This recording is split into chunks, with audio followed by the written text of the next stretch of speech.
Viewers, কেমন আছেন?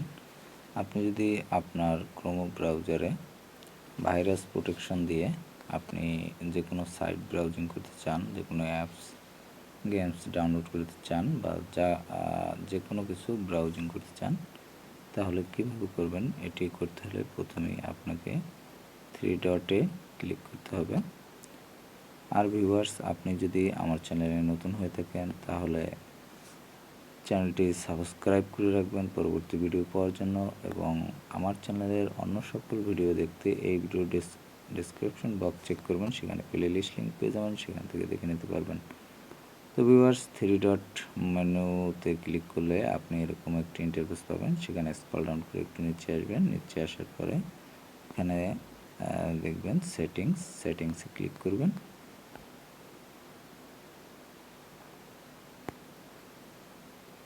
সেটিংসে ক্লিক করার পর আপনি এরকম একটি ইন্টারফেস পাবেন। সেখানে স্ক্রল ডাউন করে আবার নিচে যাবেন। নিচে যাওয়ার পরে আপনি এখানে প্রাইভেসি অ্যান্ড সিকিউরিটি এই অপশনটিতে ক্লিক করবেন।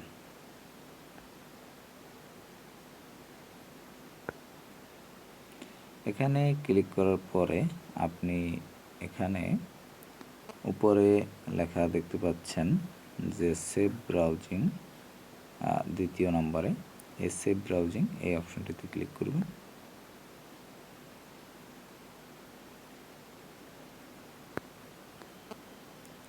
এই অপশনটিতে ক্লিক করার পরে আপনি এটা স্ট্যান্ডার্ড পোস্ট প্রোটেকশন এটি সিলেক্ট করে নেবেন।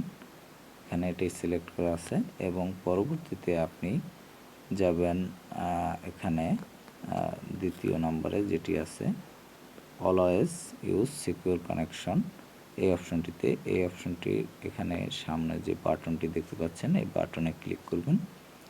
ভিউয়ার্স, বাটনটি এখন অফ অবস্থায় আছে, এটি ক্লিক করে অন করে দেবেন। আর যদি অন থাকে তাহলে কোনো কিছুই করতে হবে না। তো ভিউয়ার্স, এটি এখন অন অবস্থায় আছে। আপনি যখন এটি অন করে দেবেন তখন কিন্তু এটি অলওয়েজ ইউজ সিকিউর কানেকশানস, আপনার সর্বদা কিন্তু এটি আপনাকে সুরক্ষিত রাখবে যখন আপনি নেট ব্রাউজিং করবেন এটা দিয়ে। তো ভিউয়ার্স, এভাবে কিন্তু আপনি আপনার ব্রাউজারটি ভাইরাস প্রোটেকশন নিয়ে আপনি ব্রাউজিং করতে পারেন। তো ভিউয়ার্স, এই ছিল টিউটোরিয়াল। ভালো থাকবেন।